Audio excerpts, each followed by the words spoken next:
Hi there, in this video I'm going to share with you some photographs of birds from my bird hide, but more importantly I'm going to share lots of comments that I've received on last week's video about why I've started to use my D850 instead of my Z6ii for wildlife photographs.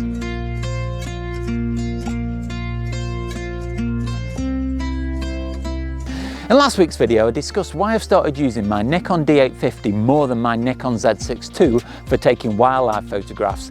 Now if you haven't checked out that video, I'll put a card just up here and a link down below in the description. Go and check out that video.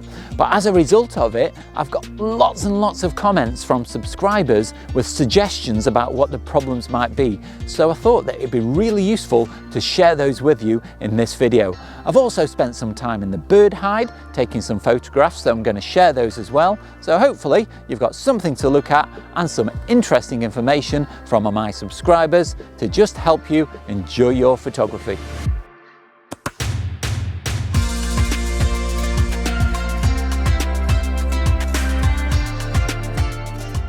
So as I said in my introduction, last week's video received so many comments. In fact, in less than a week, it's already one of my most commented on videos. So that's why I thought I wanted to share some of the best ones with you today to help you make the right decision about which camera to buy.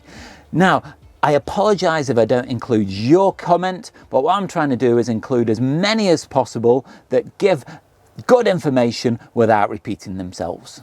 I did get one comment asking whether I had upgraded the firmware for the FTZ adapter. Now this was a really good point and it's something that you should do to make sure it's working to its optimum performance.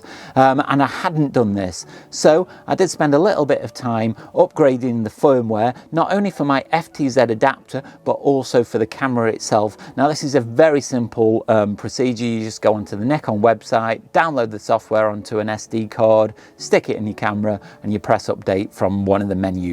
It's quite straightforward, doesn't take very long, and it's worth doing. But I can tell you that it made absolutely no difference to the issues that I was having with the focus and acquiring objects in the foreground, or the image stabilization of the 200 to 500mm lens. That was unaffected.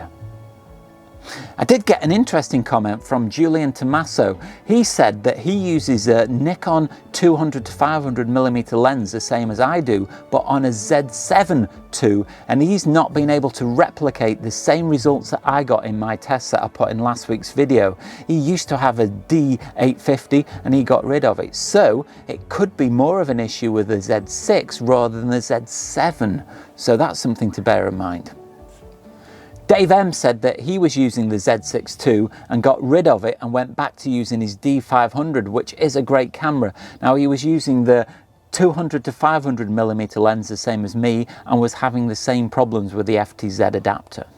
Roy Bixby has suggested using the wide area instead of the full focus area. Now I can say that in last week's video when I did the test, I used a single focus point, so that would not have been a problem. So I would have been a lot more accurate using that system.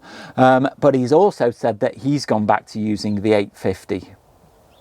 Now I'm going to read this next comment from Howard Sykes. He recently sold his Nikon D850 and really regrets it.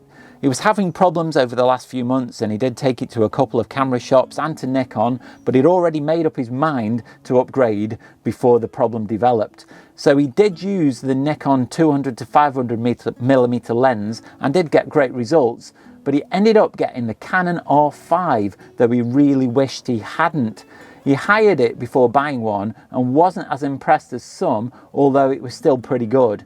And that was with a hired 500 f4. The R5 with the 100 to 400mm is a different prospect though, and the focus is terrible at times. He wished he'd got the Sony A9 despite the loss of megapixels compared with the Canon R5. Steiner has said that he's got the Nikon D850 and the D500 and he's really happy with the results that he gets from them, so he's not going to change. And I completely agree with this, that if you've got a camera that does the job, there's no point upgrading to something that you don't really need. He's waiting for the Z9 to come out and a dedicated longer Z lens that will be more compatible with the Z system. And so I totally understand Steiner's point on this, and waiting for the right moment to change to the mirrorless system. David has said that the focus problem is typical for a mirrorless camera focus system and is not a problem on my camera or lens, he's afraid. It will be something we all need to get used to unless the engineers find a solution. The new focus system just doesn't see enough contrast in the foreground to focus unless you trick it. If you look on YouTube, there are a lot more wildlife vloggers that have experienced the same issue, and this is not only with Nikon but also with Canon and Sony. Terry used to have the same system as me with a Nikon D850 and a 200 to 500mm lens.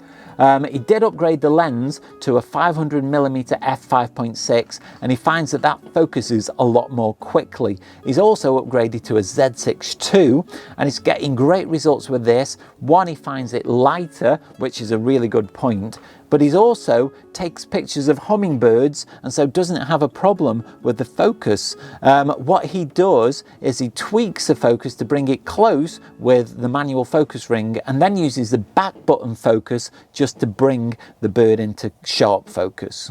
Paul Kirkus said that he has got a Nikon D500 and a Z6ii and he's found that he hardly uses his D500 anymore and prefers the Z6ii. Now I agree that the Z6ii has got lots of really great features that I talked about in my video when I compared it to my D850. It stacks up very, very well and has got some really good advantages. But he says it's more about just getting used to what it can do and choosing the right autofocus modes. It's said, strangely, the auto area auto mode works really well with house martins in flight on busy backgrounds. So I haven't tried that out, but it's worth considering. He also just keeps his finger on the manual focus ring to tweak it in case it's needed. Paul also suggests looking at Hudson Henry photography channel because he's also got some specific settings and advice for Z6ii and Z7ii users. The final comment is from Ivor that I'm going to read because it's quite technical. He says mirrorless cameras focus using the image sensor while DSLRs use a dedicated light sensor enabled when the shutter is closed and the mirror is down. Now, this dedicated phase detect autofocus or PDAF sensor in the DSLRs are known to acquire focus faster and track better in continuous focus mode than the image sensors in most mirrorless cameras at this time. While the Z6ii does have a PDAF sensor built in to the image sensors, they don't appear to match the dedicated sensors in the D850. Currently, some high-end mirrorless cameras like the Sony A1 are reported to match or even surpass the DSLRs and have other marvellous features like bird eye detect. Also, since mirrorless cameras measure focus on the image sensors, once acquired, focus is more accurate and eliminates the need to calibrate the camera's PDAF sensor in the same way. So having said all that, he purchased the D850 shortly before the Z6ii was announced, and my video has hopefully put an end to him second guessing his choice. So despite this video coming across as a little bit of bash on the Nikon Z6 Mark II and mirrorless cameras in general, I really still like this camera. It's got lots of great features and I discussed them in a video that I made that I'll link just up here and down below in the description. Go and check that out because even with some of the issues that we've discussed in this video, the mirrorless cameras are certainly worth considering.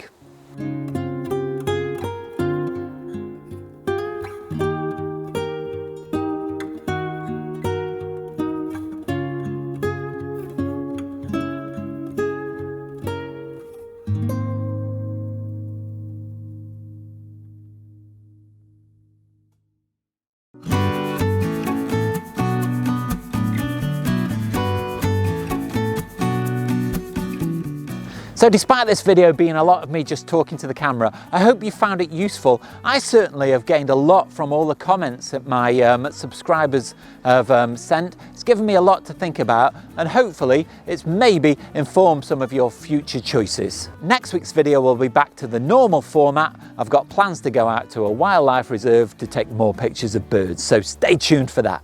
Don't forget, if you've enjoyed this video, you can support the channel by clicking like, subscribe and the bell notifications. You can also visit my Teespring store where I've got a range of merchandise available, and I'll put a link for that down below in the comments. You can also see my Instagram account, that's @DOakden and there I've got lots of my images and some that you won't see in videos. Watch out for next week's video, that will go live at 4 o'clock on Sunday, but all that's left now is to say stay safe and I'll see you soon. So yeah, got the Nikon D850 and the Dick. He's now upgraded. He's now also grated again. I'll put a card just up here and a link down below.